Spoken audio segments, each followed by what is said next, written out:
Well, welcome back to another episode of the Hero Mindset. Today, my guest is Tim Forrest, and Tim is somebody that I've known for about 12 years that I got to know through because of Alan Weiss, who was a guest on the inaugural podcast. And so, Tim, thanks for joining us. I'm really looking forward to this. I think there's going to be lots of great conversation here. So, tell us what you've been up to lately and what's going on in your world. Thank you, TJ. I'm so happy to be here. Thank you. I can't even imagine being here. I feel like I'm sitting in Alan's seat. It's like I don't even you can't even I can't even think about a comparison there. So it's very Yeah. exciting. I mean, he has been so instrumental in my life and the things that have happened in my consulting business. We just celebrate. I would not be celebrating 28 years as a consultant last October, and then just even I know I'm like looking at the name of your website. Like my website, the whole reason is timforrest.com is because of Alan. I would never have done that. 28 years, when I bought the website, I think maybe 20 years ago. I don't know. I don't know exactly when.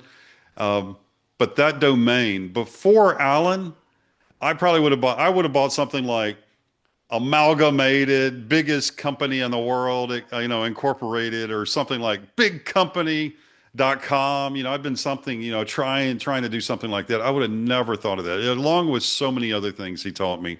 And he's helped me make so much money and then help my clients make money as well. I mean, that's in business, that's a part of the game. And then to be with him at one of his meetings and to learn from him, and just I learned so much from his writings.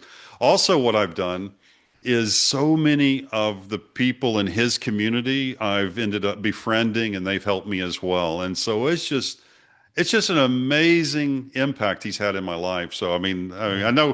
I know we're here to talk. We're not here to talk about Alan the whole time, but I just want to share that with you how important he's been. And I use his his frameworks, his models, and his ideas impact me every day. And I just mentioned the website, not to mention every one of my proposals that goes out at Tim Forrest Consulting.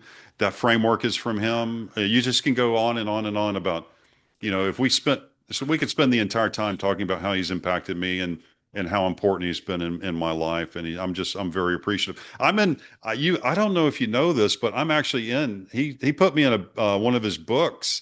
I'm in like I don't know if it's a chapter, but I've got about 6 pages in one of his books talking millionaire. It's called Million Dollar Referrals is the Oh, book. yeah. And then Mhm. my information about I was referred, I made a lot of money. We did tremendously, and it was a referral that did that, and that's what he talks about in the book. I mean, just that one referral resulted in millions of dollars in business, and we talk about that in the book and how it happened. And so that's that's just one, one little thing with Alan. So it's just amazing. Well, what are you up to? What's going on with you right now? What are you spending most of your time doing these days? And what do you Well, what's the biggest uh, thing that you see in your environment? yes, so I founded Tim Forrest Consulting 28 years ago. And so number one, so we basically there's three things we work on. So we do FDA food consulting primarily, along with food supplement and also cosmetics now. So that's the majority of our business. To give you an idea, just the last year, I've been in over 10 different countries, working on different projects. Yeah, I saw that. Primarily, primarily everything I do is here. I mean, I primarily Yeah. work in my office here. I don't, but I do get to travel. And when I do, I enjoy it. It's been wonderful. And Tracy goes with me, and it's just been just wonderful. The other piece, the other buckets, or whatever, the other frame when we think about where we work, but I help folks think about their business, how to go forward with Costco Wholesale. Costco Wholesale is the number three retailer in the world, and Yeah. so my clients have done over $100 million in sales with Costco, and so it's real basic. I if you ask me like Tim, what is your business? What is it you do? Well, for me, business is basically um, it's taking my life experience, organizing it, and putting it into frameworks and systems that I can share with people so that we can transform their business and life. So if you take Costco, I figured out Costco, how to work with Costco. And so what I've done is I've taken that framework. I've gone to 23 other, I've gone to more companies than 23, but 23 are the are the ones that have hired me, that we've been successful, and we've been able to commercialize and bring a product to the Costco market. They've done way over, I say $100 million. It's much more than that, but that's what I've done. And it's just a very straightforward framework that we apply. I do the same thing with big box retailers in that I have a 9-step framework, and that's what I share with with food manufacturers that are interested in going to market. And so Mhm. that's that's my business. That's what Tim Forrest Consulting is basically my expertise. And I've taken my experience, name and labeled it, and then I've been able to scale it from that by doing that. Well, I think that one thing we've learned, of course, from Alan is Yeah.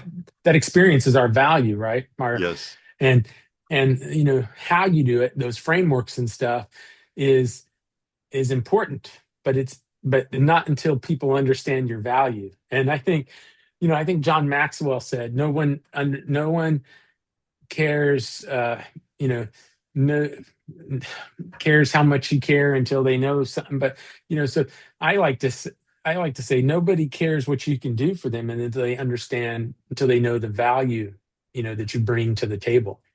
Yep.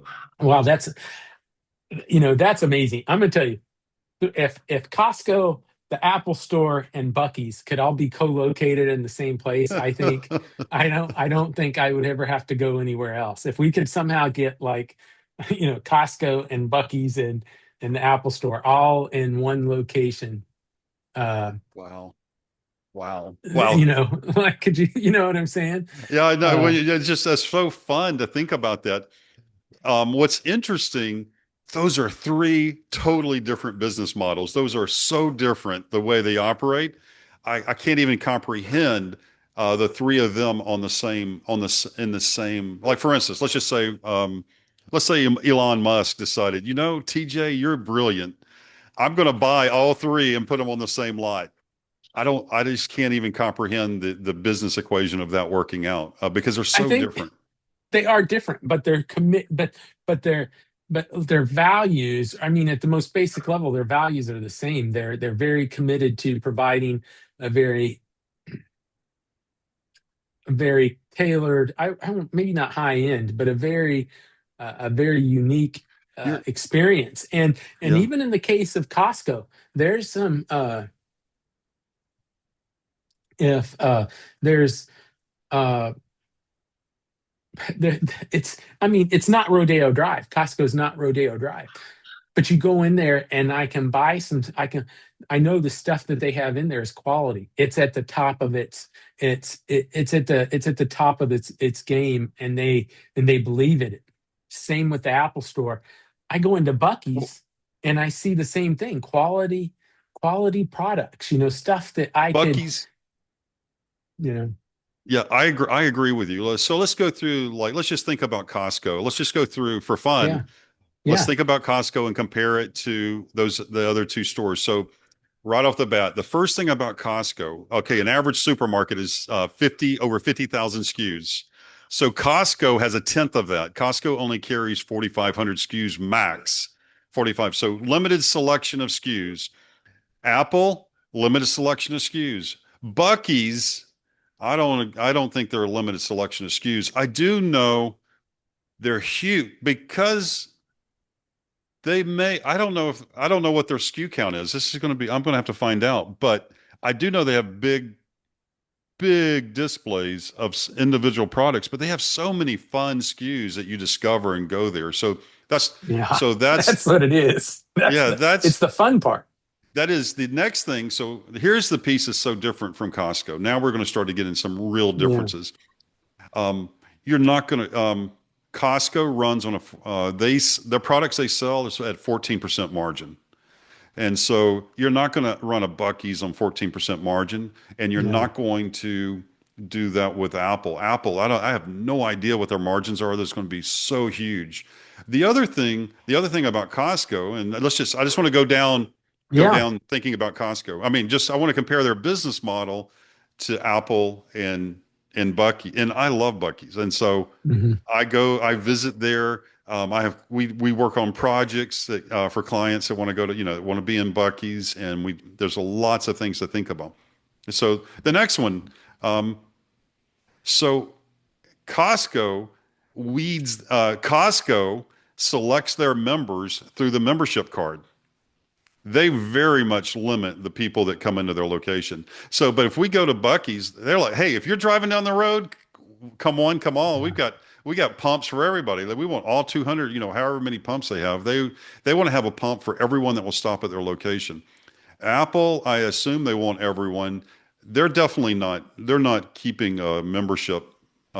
They do build kind of a cult following, but it's not going to be that way. Also, you're going to have much higher shoplifting at Bucky's, and at Apple they probably don't have. They have like everything behind the counter, so they've got that pretty well protected. One of the things that Costco, the membership card, that's all their profit comes from. Just to let you know, I don't know if you know that, but Yeah. their I profits learned that come. from you. Oh, you did? I Yeah. didn't Yeah. know that. On one of your podcasts. Yeah. Oh, yeah, yeah. So that's where that comes from, and so let's see. One of the other things I learned, working for Costco, so I bet Bucky's and Apple may be the same here. So we talked about 4,500 SKUs. So Costco, their values, they absolutely value velocity over variety, 100%. They're all about velocity. And so I I Yeah. learned a term working. For me to be so successful and for my clients to be so successful at Costco, you need to know a lot about their business. But one of the things that I learned from them was what they call a hurdle rate. This velocity is so important with Costco that if you don't get over that hurdle rate, they know within 4 to 5, literally in 4 days of being in Costco, if you're a vendor, they're already thinking about, hey, we're going to get out of this product, or we're going to keep this product, we're going to expand this product. They're already thinking, are we going forward with this vendor, or are we going back? And then let's see if there's anything else. Employees, they pay their employees very, very well at Costco. I see the signs when I get gas at Bucky's, and they're like, this is how much you can make working at Bucky's. So I'm assuming they do that's a very good pay range for Bucky's. Apple, I think I know a bunch of the people are millionaires. One of the fun things about Costco that is, if you want to be a vendor of Costco, is because they pay their employees so well, they start very young there, and they retire there. They're there. I mean, like almost everyone you meet is, you can call them a lifer, whatever you want to call them, but they're not there for a short period of time. And so some of my first meetings with Costco, you'd be meeting with what you would think was a kid. I mean, a very young kid, and you can screw up big time. Because if you go to Walmart, because I work with all the major retailers, primarily major retailers in America. If you go to Walmart, or you go to Kroger, or you go to Publix, or you go to, HEB in Texas, not Oh so, yeah. We not, love HEB. I know it's not going to be the same thing as HEB in Texas, because when I go to the offices there, Yeah. well, they have senior people there. But my point is, you could be meeting with what you think is a kid, someone that's say, and I'm saying like, just say like 38, 36 years old. And you're like, wow, they're a kid, they're young compared to what you would think. But they could be a senior executive at Costco and have worked there for 20 years. That's what fools everyone. When you go meet at Walmart, you're almost guaranteed that the people you're meeting with were not in their seat a year ago, 3 years ago.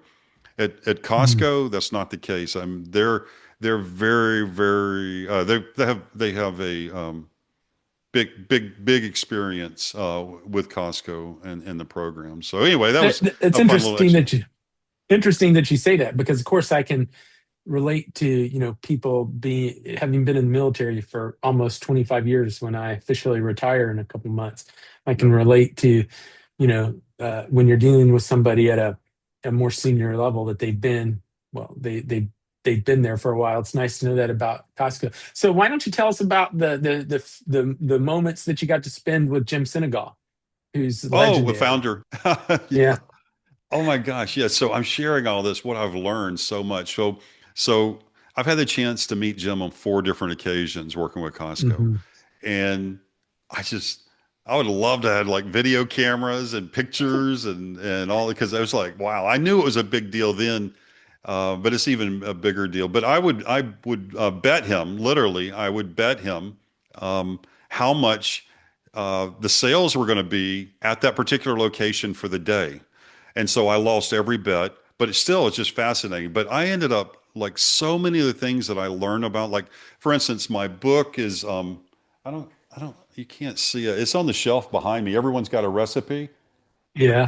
Yeah, it's Oh, right yeah, there. yeah, yeah. I see it right there. Yeah, Yeah, yeah. yeah. So Okay. that's my book. That's my book. Uh-huh. That's one of my books, and I'm coming out. I've got my next one's coming out in August. It's Launch Big in America. So it's the basically it's the triple S. It's the triple S framework for bringing products into the United States and then being successful. So with Jim, with Jim, so much of what I learned about the food industry came after meeting him and understanding what's going on at Costco. So I started loading food trucks in college. And so that's how I got into this working with retailers and being aware of so much in the food business. So for the first one of my first jobs loading food trucks when I got promoted to truck driver was delivering to a club store. So I understand club stores very well, but I also delivered to convenience stores. I delivered to other channels. So I delivered convenience stores, supermarkets, you name it. And then after doing that, it was like 18 years though before in the business before I ever met Jim. Yeah. And it wasn't until I met Jim and was working with Costco and bringing vendors to them that I realized, oh, wait a second. They're actually cooking and tasting the food products that we bring to them. They actually cared about that. And it's like, oh, why has this not happened when I'm meeting at Walmart or Kroger? What's different? And that was sort of the aha moment that helped me to create the nine, because I thought about what the values were that I was bringing to the retailers, and I was curious about that, and I was able to create I call it the nine pillars. I created the nine pillars, and then also as we started going through Costco and the we were talking about a framework for them to be successful. And so I was able, probably with Alan's help and a lot of Alan's books and his leadership in that area, I was able to think about it as a framework and as a system. And so much it really was hit me in the face meeting Jim and working with people that work with Jim of what was going on with Costco. And in turn, I was able to think about my career overall and like, why weren't we tasting the product? Why didn't it matter? In my book, it's funny we're talking about that. I didn't think about that. But my book's title is Everyone's Got a Recipe. Hmm. And because I like Costco, that. Costco, they want to taste your product. The other retailers, the industry in general, does not want to taste your product. They think they think exactly what I share in my book. They're like, I don't, your product better taste good, but I'm not buying your product because it has a good recipe. I'm buying your product for other reasons. And that's what I go into in the book. I talk about, they want to understand, some of the basics that your supermarkets, Walmart, all these guys, they're in the real estate business. And so they need people that are going to help them to be successful, that understand the consumer, that understand the product's innovative. They understand what's the business case for them as a retailer. And then as far as they want to understand that the consumer so well that you can help them, to deliver value. And so I go in, my nine pillars goes into that. And that's kind of an outline. But it's funny, meeting Jim and then working with Costco kind of opened up the door to all that. And it's real simple, uh, looking back at it now. but it's how do we learn? The easiest way to learn is you compare and contrast. Yeah. And so once I was not in the supermarket area, and then I was thinking about club stores and working with Jim, that's when I could look back, and then I was able to take that experience and then develop the frameworks that we're talking about, the Yeah. 9 pillars. And it's so amazing how it took me. It took me like 20 years to come up with that framework, but looking back on it, it's very straightforward. Yeah. That's great. What about you've met a lot of great people? Another one, he used to be, well, he was a major general in the army. So, and now I'm just because I brought this up, I forget Josiah Robles, but he was also the president and CEO of USAA, which is a huge Wow. organization for us in the in the military. Because if you don't know the story, United Services Automobile Association was a way for officers initially, and then enlisted people who couldn't get insured, by other people. They started their own insurance. They self-insured, and Right. they start USAA, and so one of the largest, I think, if not the largest, member-owned financial institution, at least in the country, I think. But yeah, General Robles was the CEO of USAA for a while. I think he retired a few years ago from that, and then you were telling me that got to meet him when he was commander of the Big Red Yeah. One. So tell me Yeah. about that. Yeah. He gave me that cup. I mean, it's very That's great. straightforward. Yeah. Very simple. I had no idea I was going to meet him. I didn't know the cup was going to happen, but just very straightforward. So I was in the early part of my career. So before I founded Tim Forrest Consulting, I worked for major multinational. So I went from loading trucks to working for the two largest food companies in the world. So I worked for Yeah. Nestle and Unilever. And so thinking about models and frameworks, so much of what I did in the food business came from working with the paradigm of working with these huge number ones in the world, number one in the markets, thinking about owning markets and how to do that. So one of my areas of responsibility, you may not know this, TJ, but I was responsible for all the military commissaries around the world for the Wow. Nestle Corporation on the frozen side. And so I have so many frameworks around that. But yeah, but that's I developed that. So I'm working with all, for instance, in Germany, we had two distribution grocery areas that we worked with. And then I had one, and also Okinawa, we had a big warehouse but we would send frozen products to, so the service members around the world and the different commissaries could get Nestle products, frozen products in particular. And so very simple, very straightforward. There was an opportunity. It was saying, hey, there's a program. I don't really remember the name of the program, but there was at Fort Riley, Kansas, there was some sort of program there for the children and families of the service members. Are like, hey, Tim, would you consider helping us? We have a big event coming up. Would you supply ice cream for this event from Nestle? And I'm like, happy to. And so as a thank you, a couple of us, there was two vendors that got to meet him and got to spend time with him, and he gave us a certificate of appreciation along with my coffee cup that I've kept ever since then, the big red one. It was a big deal for me. It's like, wow, I'm at the big, I'm this, basically I thought I'm a sales guy. I was a region manager for Nestle. I'm this region manager for Nestle, and I'm getting to go, like, for me, it was like Hollywood. I'm going to the big red one in Kansas. I didn't live in Kansas. I'm going to Kansas to the big red one and get to go to the base and do all that. It was a very special time. It was a very nice ceremony. I was able to get that very straightforward, simple thing. Oh, that was great. The commissaries, what I always enjoyed about them was, when you're overseas, you could get stuff, that from back home, right? Right. And then when you're at home, when you're in the States, the stateside commissaries, you can get the stuff you enjoyed, from overseas, the German coffee, the, uh, the bulgogi from and rice from Korea. They sell the things that you were and you get the things from Hawaii. So that's great. The commissaries are amazing. It's great that you were able to, I mean, just to another indication of how vast your experience is, I do. and how I much do. value you can bring. As you were talking about Jim Senegal and and you're getting to meet him, and then you talked about Alan Weiss.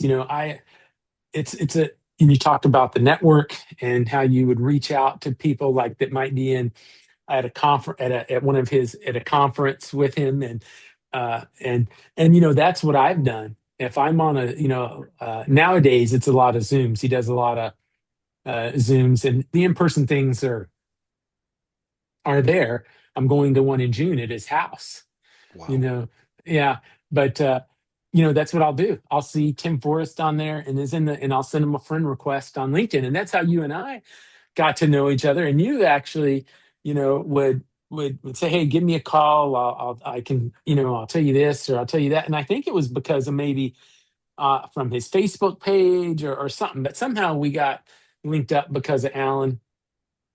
And I'd worked for many years with somebody that had, initially worked with him, and then I'm telling you, it was just back in January. I had just gotten up, and I was like, man, I've followed Alan for so long. I've read some of his books. I like his his demeanor and his approach to things is kind of similar to mine, but still different enough that it's not just going to be like somebody telling me what I want to hear, Oh yeah. and so he had just said something in one of a video or something I was watching of his, to the effect of, what's the worst that somebody can say is no. And I was like, man, I mean, I can afford a lot in my life. I'm very privileged, but like, I don't know if I can afford to work with him. Let me see. So I reached out. I mean, I got on his website and I'm looking, and I'm like, I was like, oh, he's got this thing called the unicorn. So I sent him a deal and I said, hey, look, I'm getting ready to retire. I have income, but I don't and but um I don't have any like business income. So I will you said uh this was the minimum. Well, I will commit it to this, and I will offer you 15% of my business income once it starts, once it gets to a certain point. And within minutes, he replied back and he says, well, you've had a great career in the military. Sounds like we have a deal. I'll send over the paperwork. And then I get this contract. It's essentially like one paragraph, very simple, you know. And I was like, wow, this is great. And let me tell you, since when I officially started working with him in January, and the and the change has been profound. It's uh, just the getting doing these podcasts, just in the taking action. I don't have any clients yet, but I've also been in this period where we designed this kind of ramp up, right? He calls it an escape velocity that gets more aggressive as I get closer to my actual retirement date, because there were certain things I had to avoid, certain conflicts of interest with the military and stuff, Yeah. right? Oh yeah. Oh yeah. Totally. So I'm telling you, it's been Let me but it builds your confidence, and it's totally. amazing how it happens. Let me share a story with you. We're talking about this subject. So I'm very so when I first became aware of Alan, it was it was many years before I would take action and begin to follow what his advice was. Finally, Mhm. I did. Finally, I did. I was struggling and hurting. I said, okay, I better listen to Alan. I better take. So I put into play. I took action on what he suggested. That action, what he I almost followed to a T what he shared I should do. My first client from that activity was worth $150 million. He was the heir, he was a grandson of one of the investors in Coca-Cola. Ah, wow. I know exactly. That's what it is. Unbelievable. It was at the time, it was probably one of my largest clients. This was before, this was, no, this was like, so 28 years. So this could have been 20 years ago. I'm not sure how long ago it's been. I mean, I can go get the exact numbers for you, but it's been a long time.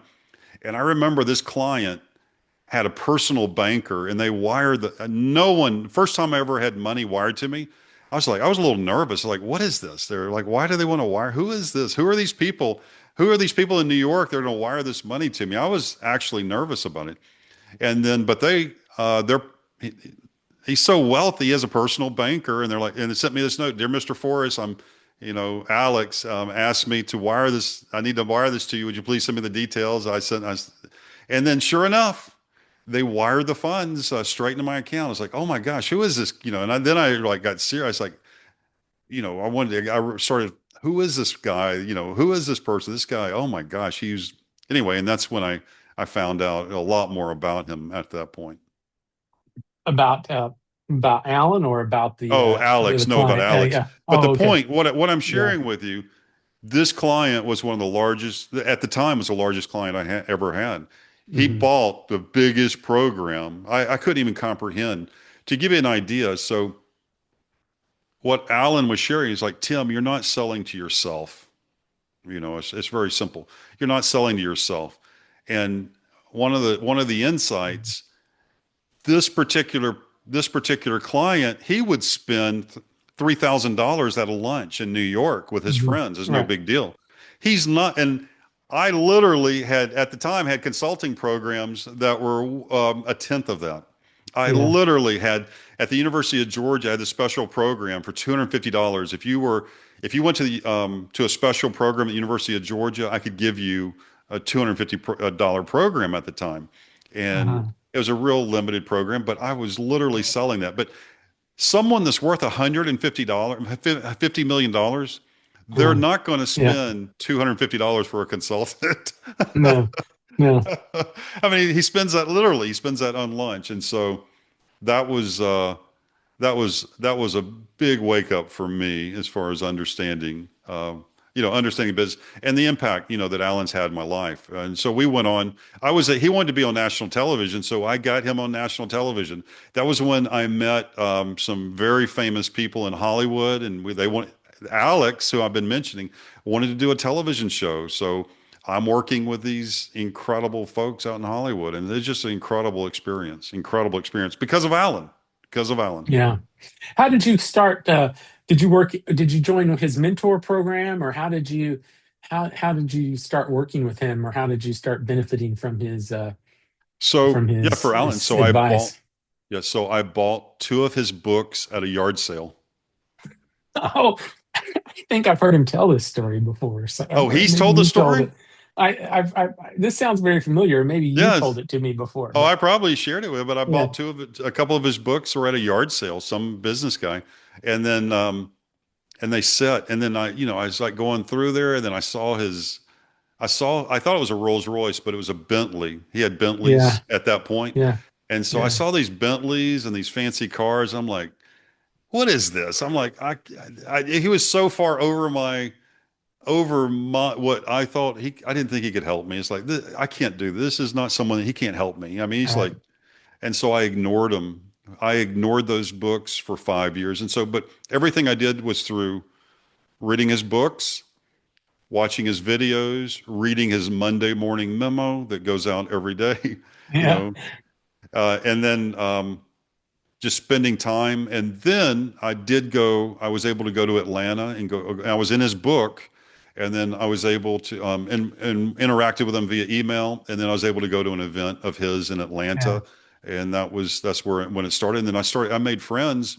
Many of the people that work with him, I ended up making friends with and working with. And so that's the extent.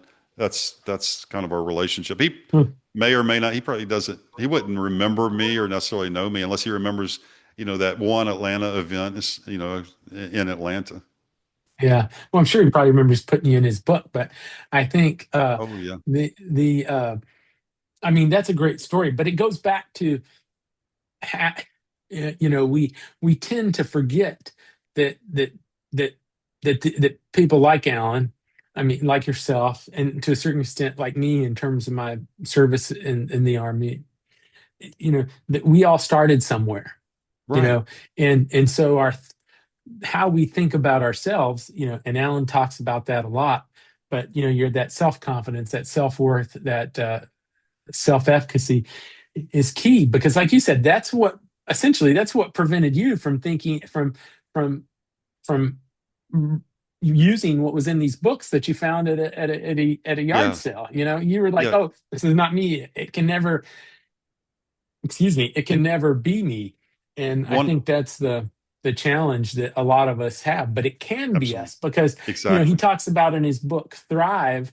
uh it, you know of course he had other resources available to him, but when W. Clement Stone fired him that day, Yep. and he had 100, whatever the equivalent, which is about maybe equivalent of $5,000 or $6,000 now, but back then he had 1,000 like $258 or something in his bank account, cash. Right. and and so it's he told me the other day, when I was talking to him. I meet with him as often as I want to, but sometimes, mostly like every couple weeks, not more than once a week generally. But and I and also lots of emails back and forth. But two things. One, I said, well, he says, TJ, you got to have a backup plan, but the backup plan is there. you know you can pivot to if you need it. What you can't be doing is focused on the negative. Well, what happens if I don't have a client within the first 6 months? And at that point, you can't think about that. You have the backup plan so that you can pivot to it, or you can be flexible. But you can't be so, it's a backup. You can't be so focused on it that you lose sight of what the main goal is, or the main plan is, which is building this business. Because you need to be in a positive frame of mind, because you need to be having conversations with people, you need to be marketing, you need to be learning from all this. And you can't do it if in the back of your mind you're worried, hey, what's going to happen if I don't have somebody in 6 months? That's the wrong way to look at it. Yeah. I've been And then the enjoying, other day, go ahead. yeah, I was just saying, I've been enjoying Ken Honda, and he has a Oh, okay. lot of frameworks around this idea of money. And then also Yeah. going back to, the biggest aha moment for me, and I share this with everyone that's thinking about being a consultant, from Alan. And I did not believe this, but what he shared and what we're talking about right now, one of the things that Alan shares, and he shares this a lot. Pricing is not a business issue. It's a self-esteem issue. And I did not believe that. I thought, no, no, you don't understand. Pricing is a business issue. I can only charge 250. I can only charge $250. I can only charge $4,000. I can only charge $3,500. I can only charge $35,000. It's a self-esteem issue. It is not a business issue. And I just, when I first heard that, I was like, oh, he doesn't know what he's talking about. And then I was like, oh my gosh, that is so much me. That is so much me. And that has helped me so much over the years. So been so impactful. And that's directly from Alan. Yeah, he told me the other day. And I've when I first started working with him, I'd want to meet with him. I'm like, I'm paying this money, I want to. And it says unrestricted. I can meet, and very kind and gracious, also very upfront when he needs to be. But he just said, look, if you want to continue, to bring me up to date on the progress you're making, that's fine. But he says, don't feel obligated to have to meet with me, every week. If it's every 2 weeks or whatever, that's fine. And then he told me, he says, you need to work on your discipline to ask questions so you can get the answer. Because telling stories, and people telling stories, people telling you stories, and people telling me stories, we get lost. We start to lose clarity on what they're asking.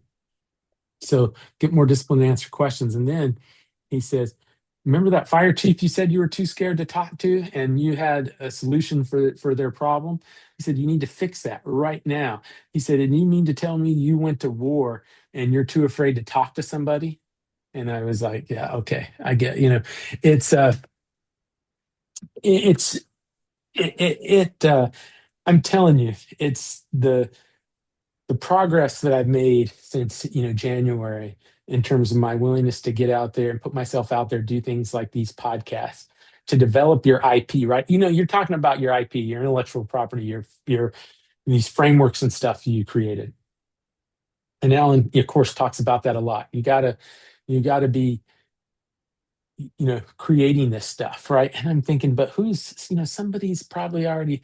And when I started creating it, and then I realized, because at first I'd want to, oh, like, well, Alan, what do you think about this, or what do you think about that? And there's some value in getting feedback, right, from especially from people like yourself and Alan. But then it clicked. It's all about having the courage to do it. You can always refine something.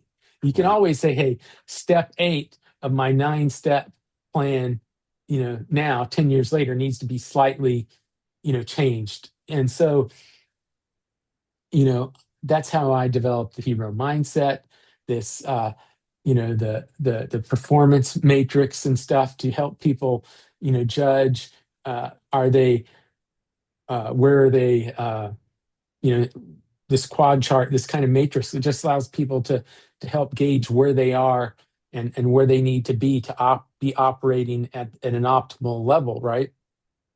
And it's just those things that seem so simple, but yet, and then they just click, and no, it's just the courage to get out there and start doing it, and then to build from it. And it's like, hey, nothing different than what you've been doing in the army. But what do you see? And if you mentioned I'll tell you this, you mentioned the Monday morning memo.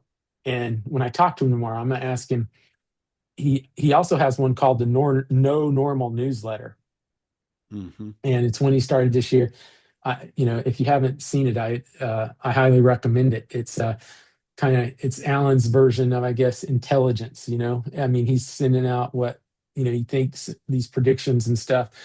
And I think because he was in Paris, he didn't send it out for the middle of the month, but very helpful. I'll tell you. But on that note, what I want to ask you is, what are you seeing? What do you think is, what are your predictions, for the future?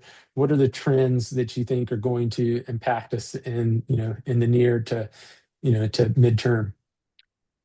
Well, I think so.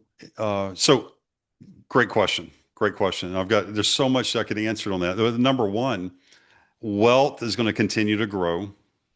The wonder and the amazing life that exists in America and on the globe is going to continue to improve, and technology is going to continue to advance the human race. I just think it's that simple. We have always been advancing. There's never been a time, if you go back any time, you go back to Roman times, you go back before that, never been a time that technology wasn't laughed at or spoofed or was an issue. Go back, think about the whoever invented the wheel, and think about Yeah. what the other guys in the cave were saying, like, what in the world are you doing with that wheel? And you can just the exact same conversations that are being had today about, and we're talking about. I'm leading into AI. Talking about AI was had about the wheel. I'm sure it was Yeah. had about organized agriculture. I'm sure it was had about invention of the automobile, going from a horse-drawn carriage to the automobile, going to creation of the railroads. We can, for instance, I mean, this is one of the funniest insights. When I heard this, it's like, oh wow, when when the Gutenberg press was invented and books became available to middle class America, average, not middle class Americans, but middle class Europeans and the average people in the world. What do you think was said around the world about these books coming on Yeah. board? Do you know? Do you know what was said? Well, I mean, it was that people were, it was disruptive, is what it was. It was disruptive to their current way of life, their current way of thinking. Nobody could Yeah, imagine it. it's like Oh my God, your children have their nose in a book. They're reading too much. They're going to be antisocial. They're not. It's the exact same thing that we're saying about handheld phones and Yeah. social media. And that was what, however many 500 years ago Yeah. that happened. And so that's fun. But I do have some frameworks that I'd be happy to share if you're curious about how I work with AI and some things that I think might be helpful for Oh, people. well, I think that's great. I mean, that's yeah, sure. Please share them with us. Because no, because seriously, the AI is we need to learn how to leverage that, and that it's not going to as we I was just telling somebody on a call earlier today, you're high tech and high touch, right? That's how Yeah. you leverage the AI and still show people, demonstrate to people that there's value. And as we get more high tech, high touch becomes more important. So please share those frameworks. So if you think about everything that we've talked about, Mhm. and everything that I kind of shared as far as my expertise or my experience and the road I've been on, it's only natural how I approach AI, and it just leads into it. So right off the bat, one of the things that I share with people, don't learn AI. Don't think about you have to learn anything about AI. Approach it the way that I've approached my life and just be curious about it. Ask AI, do two things. Ask AI how it can help you in any problem, on any issue or opportunity or problem. But number two, the big thing for someone that doesn't know anything about AI, what problem do you have? Any problem, and bring that to AI. Don't worry about learning AI. AI, you don't need to worry at all. And the worst thing you could do is try to learn AI and go to AI with a preset or prescribed way to do something. But take your problem or your opportunity, bring it and bring that to AI and communicate that with AI. That's number one. And so Mhm. what I'm sharing with you is bring your problems and opportunities to AI. Don't try to do it the other way around. Don't try to say, Mhm. I need to master AI. I need to put a saddle on AI and then bring it over to my problems, Mhm. or bring those first. Just don't worry about anything other than that. All Have right. no experience with AI. The second thing is ask AI to ask you questions and to interview you about that problem or opportunity you brought to it. Wow. That's it. I I mean, didn't think about that. That's if great. you'll if you'll do those two things, you'll be incredibly well positioned for the future. Just think of it as you have 10 PhDs that are available to work for you. Yeah. Are you going to go tell them about astrophysics if they're a PhD in astrophysics? Are you going to No. talk to them about biology and whatever the rules of biology are? No, you're not. So you want to think of Wow. that's the way I think about it. And if you'll do that, it's unbelievable. So I'll just share with if you're interested, are Yeah, I you am. are you curious about how I would approach how I would use it, how I've used it lately? Yeah, please absolutely share with us. This So is one a of the very interesting. So one of the things that I do is I have Tim Forrest Consulting. I need clients. We need clients in our business. And so I have a PowerPoint presentation that I will share with potential clients. Like I have an FDA presentation. I have an FDA presentation for FDA clients. Mhm. So I am at the point. So this is the third main version. I've had multiple versions, but I said, I need to update it. I want to update that presentation. So I said, how can I get the most how can I get the most out of AI? What is my problem or my opportunity? So I said, I want to have someone look at this. I want to have someone look at it and give me some feedback on it, outside counsel. So I took that to AI. What ended up happening, AI created a group, a focus group of what was it? A focus group of food entrepreneurs, and then took my presentation and I gave the presentation to AI, and then it ran it in front of the focus group and gave me about 10 insights that I'd never thought of before. The focus group that they created gave me 10 things to improve on the presentation. And this week, I'm making those changes in the presentation. Just to give you an idea of one of those things, because we're not a software company. We're a consulting company. They're like, Tim, the way that you speak in this presentation, the food entrepreneurs are questioning in their mind if you're selling them a software product or if you're expert-led FDA consultant that walks them through the process, which we are. That's what we do. And so that change, I'm putting that in there. It's like where I have all the different software pieces that we offer our client because it's part of the program. I'm going back and saying, Mr. Client, Mr. FDA client, we are doing all this work, but we are using this software to walk us through, make sure we capture everything, do it correctly for Right. them.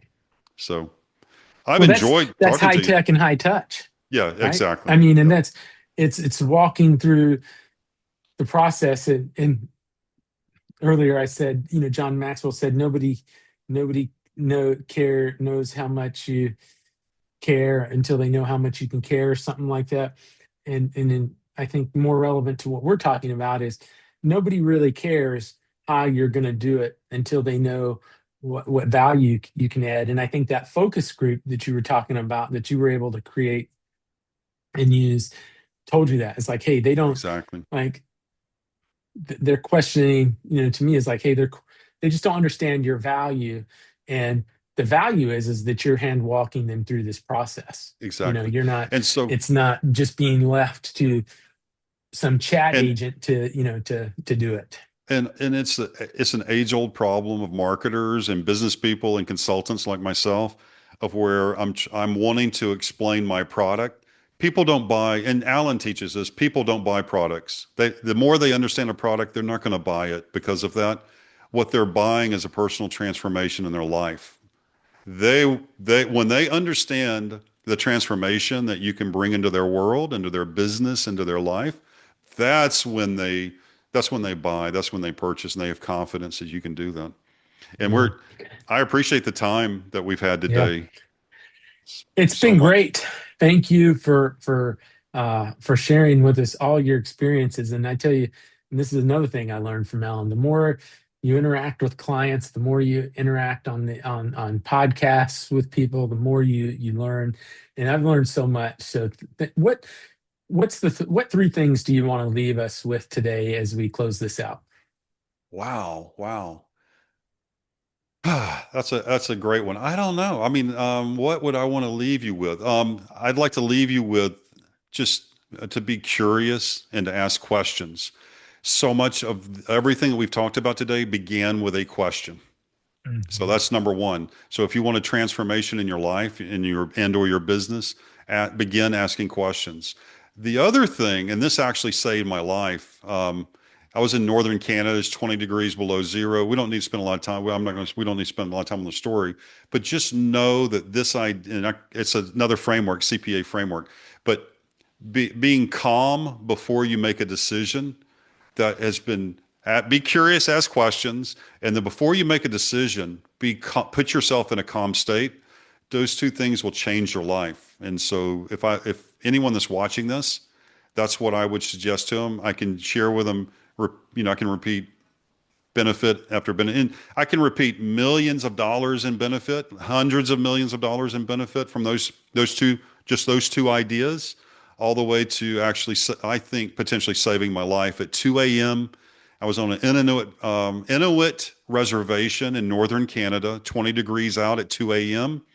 and being calm before I made a decision, I think possibly saved my life that night. And being curious and asking questions. That's what it's about. Yeah, they say curiosity killed the cat, but I think not being curious is far more deadly I than agree. being curious. Well, it was great talking to you. Thank you, I TJ. appreciate catching up with you. I appreciate you taking the time early on many years ago to reach out to me, and thanks for adding value to our to the podcast. Thank you, And TJ. I'll let you know when this will air, but I usually they air each Thursday. So not this Thursday. Yours will air the following Thursday. And thanks for joining us. Thank you, TJ. It's my pleasure, and also an honor to be here and be with you, and then specifically, following, you know, Alan Weiss. Dr. Alan Weiss is just quite a big honor. So thank you, TJ. You're welcome.